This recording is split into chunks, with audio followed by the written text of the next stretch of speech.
guys, so when I think of Indian food, somehow I always think of samosas, and I have a really easy recipe for you guys today. It can be baked or fried, and you guys are going to love it. Anyways, I can't wait to show you guys this recipe, so let's start cooking.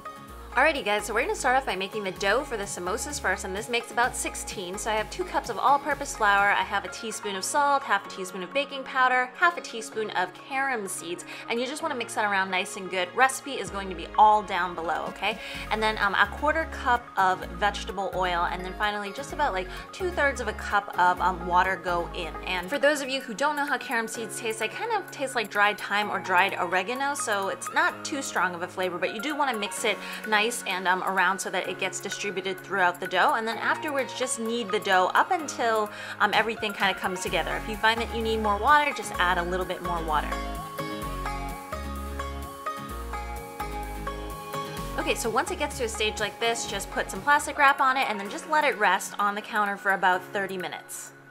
Now, while that rests, you're gonna make this super yummy filling. So I have about 2 tablespoons of vegetable oil, and then in go about a tablespoon of whole cumin seeds. Now, you just wanna toast them for about a minute or so. Be careful, do it on kind of medium heat because they burn super, super quickly. So in go 1 small kind of chopped onion, and then you just wanna cook that down just until the onions start to soften. So, 4-5 minutes or so. And then you're gonna add the rest of the spices. So I have just a little bit of cayenne, you can add more if you like, half a teaspoon of turmeric, and then 1.5 teaspoons of salt, and that all goes in so that the flavors kind of have time to mesh together. Now, once the onions have had a chance to soften, I'm going to add in a 1/4 cup of golden raisins, 3/4 cup of just frozen peas, and then I have 2 large potatoes that I haven't really mashed. I kind of used my hands and I scrunched it up so that you can still get some nice like chunky texture to it, but it's like for the most part kind of soft. And then to that, I'm just going to add 2 teaspoons of lemon juice just to brighten up everything. And then you're supposed to add in 2 tablespoons of fresh coriander. I froze mine, so I'm really sorry, but 2 tablespoons of fresh coriander. And then you just want to turn off the heat. You don't want to cook this anymore. Just leave it to the side and then make sure that it gets nice and cool before you start filling the samosas. Okay, so after that's cooled, you want to start working with the dough. You actually want to cut this up into 8 equal pieces, so 4 on each side. And just the reason later on you're going to roll it up into a circle and divide it by 2, so you are going to get 16 pieces. And I'm just rolling them into a ball right now because it will help you maintain that kind of circular shape for later. Okay, so this is what I'm going to use to seal the samosas. It's about a 1/2 cup of water with a 1/4 cup of cornstarch, so it's a pretty thick mixture, okay? So you can see I'm kind of shaping it into a circle first and then just rolling it a little bit and then rotating it, which is how I'm going to get my circular shape. And ultimately, you want to end up with a circle with a 6-inch diameter. So it's going to be about 1/8 of an inch thick. Okay, so afterwards, you just want to use a knife or a bench scraper and then just cut that down the middle.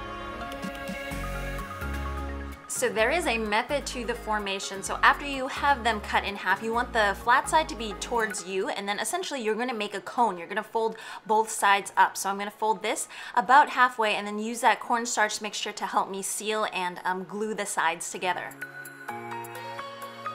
Okay, so you can see it's like a cone like that. You definitely want to make sure that the seams are sealed and that you push down, because later on, either if you are going to fry or you're going to bake it, you don't want these guys to open up. So just kind of hold it into your hands like a cone, and then you just want to fill it with about, like a tablespoon, maybe a tablespoon and a half of filling. And it's good to press down that top because it's going to make it easier to seal afterwards. So same thing, I'm going to use that cornstarch mixture again and then just go over the tops like so. And then even though it's not perfect, like both sides are not straight, you just want to kind of clamp it together like so, and then make sure that everything is sealed, flip it over, and then there you go. You guys have that kind of classic triangular samosa shape.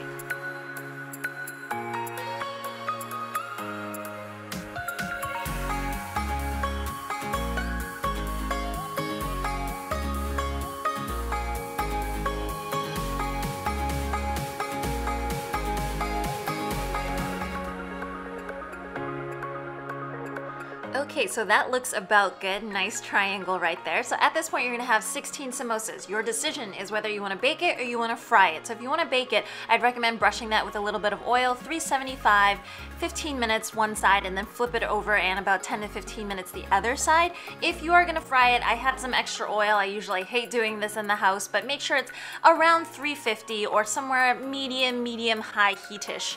And you just wanna fry it until it's nice and golden. So that's going to take anywhere between, I'd say, like 3, 4, maybe 5 minutes or so. So just remember to just check it and then flip it and then put it onto a paper towel so that it doesn't get too greasy. So those look so good. I mean, this is also the point where you can decide if you want to freeze it. I've frozen these guys before, and then all you do is you stick it back into the oven, 350, and then bake it for about 10 minutes or so, and you can gauge if it gets, you know, crispy or not. And that looks so good. You can serve it with chutney or really whatever you want. And I am going to give these guys a try. This was so good. I mean, the frying makes the pastry really flaky, and then you have kind of the savoriness from the potatoes, but I really like the raisins in here because they provide that nice, like, sweet, tangy goodness that really balances the savoriness. Anyways, guys, I hope you enjoyed this recipe. It was actually not too hard to make, so I hope that you guys decide to give it a try. As usual, if you want to see more recipes like this, remember to hit that like and subscribe button, and I will see you guys again next time. Bye!